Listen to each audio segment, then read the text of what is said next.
Sebagai makhluk ciptaan Allah, kita diciptakan segambar dan serupa dengannya. Kita adalah manusia, makhluk ciptaan Allah yang paling sempurna dan berharga. Oleh karena itu, Allah memberikan tugas kepada kita manusia, atau dalam hal ini kita kenal sebagai mandat budaya. Salah satu contoh dari mandat budaya itu adalah untuk mengusahakan segala sesuatu yang bisa kita lakukan, yaitu dengan cara bekerja. Bahkan, sejak manusia pertama diciptakan, Allah sudah memberikan tugas atau pekerjaan kepadanya, yaitu untuk memelihara dan memenuhi bumi dan segala isinya. Melakukan suatu pekerjaan juga merupakan bentuk ibadah kita kepada Tuhan. Kita harus bekerja sesuai dengan etos kerja yang sudah Allah perintahkan kepada kita, seperti jujur, tulus, dan lain sebagainya. Kita juga harus bergantung pada Roh Kudus, bahkan untuk setiap pekerjaan yang kita lakukan.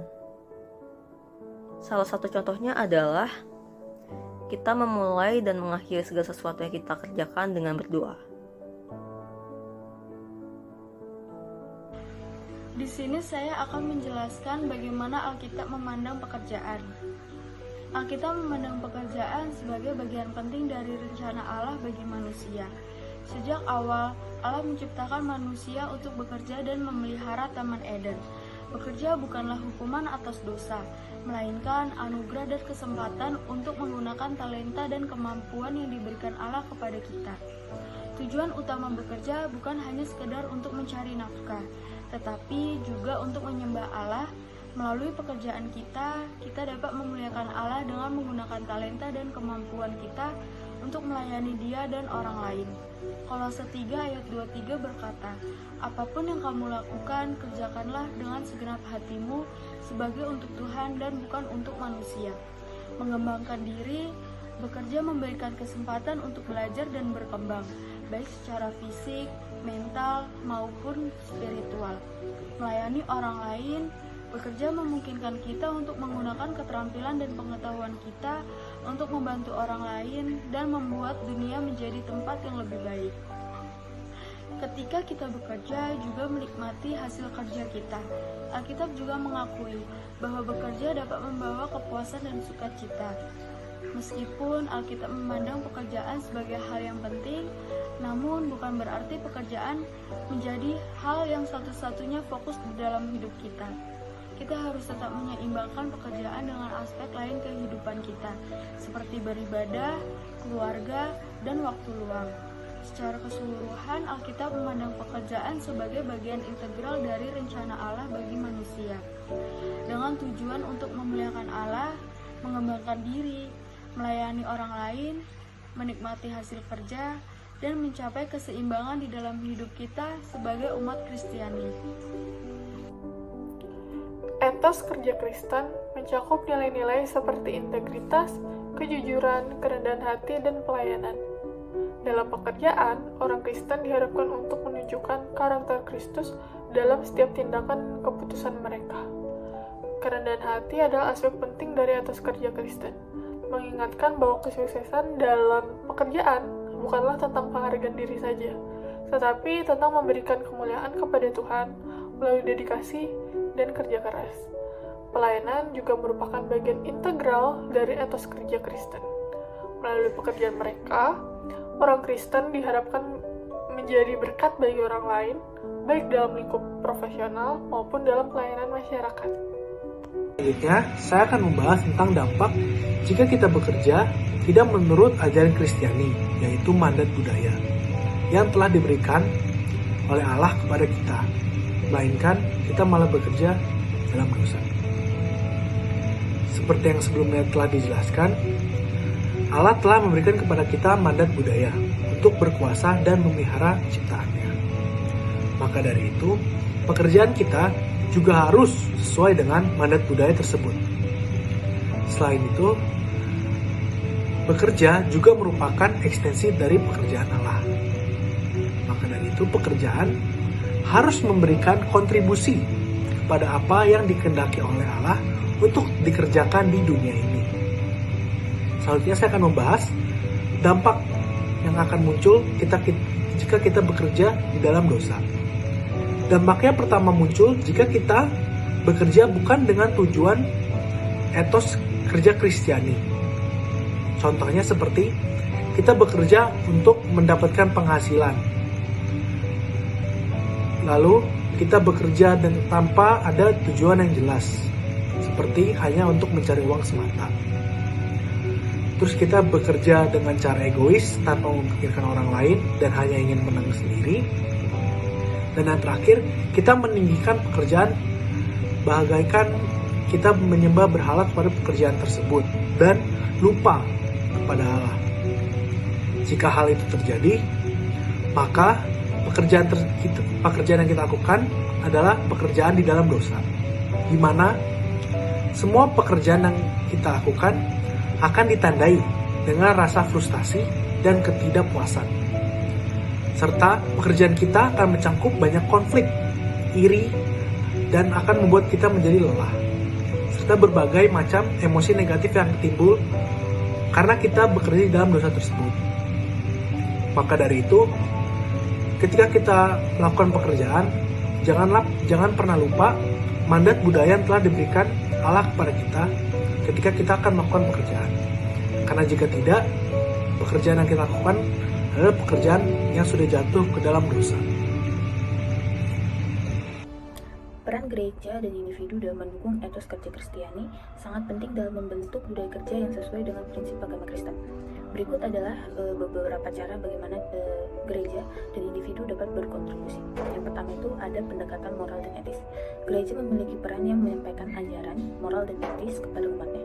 Ini mencakup prinsip-prinsip seperti kejujuran, integritas, dan kasih. Yang kedua itu adalah doa dan rohaniawan. Gereja dapat mendukung etos kerja Kristiani melalui doa dan dukungan rohani. Dua-dua ini untuk keberhasilan, kebijaksanaan, dan keadilan dalam lingkungan kerja. Lalu, ada yang ketiga, pelayanan dan kepemimpinan.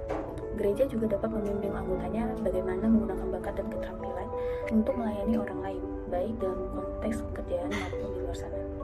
Kepemimpinan yang berlandaskan nilai Kristen dapat menginspirasi orang-orang untuk mengadopsi etos kerja yang bertanggung jawab dan peduli. Yang keempat adalah pendidikan dan pembinaan. Gereja dapat menyelenggarakan program pendidikan dan pembinaan yang mengajarkan keterampilan praktis serta nilai-nilai Kristen yang relevan untuk dunia kerja. Ini dapat meliputi pelatihan kepemimpinan, manajemen waktu, serta pemahaman dan pentingnya integritas dan tanggung jawab dalam pekerjaan. Berikut beberapa tantangan dan solusi yang dihadapi ketika menerapkan etos kerja Kristiani di masa modern sekarang. Pertama, yaitu adanya budaya kerja yang kompetitif dan materialistis, di mana budaya ini dapat bertentangan dengan nilai-nilai Kristiani seperti kasih, keadilan, dan keseimbangan. Kedua, adanya tekanan untuk bekerja berlebihan, sehingga kita dapat mengorbankan waktu untuk keluarga, teman, bahkan untuk diri kita sendiri, yang dapat menyebabkan kelelahan, stres, bahkan burnout. Ketiga, yaitu kesulitan menyeimbangkan pekerjaan dan kehidupan rohani, yaitu menemukan waktu untuk berdoa, membaca Alkitab, dan menghadiri kebaktian gereja bisa menjadi tantangan bagi orang yang sibuk dalam pekerjaan. Keempat, yaitu adanya dilema etika di tempat bekerja, yaitu kita dihadapkan pada dilema seperti berbohong, menipu, bahkan bertindak tidak adil demi kepentingan tempat kita bekerja.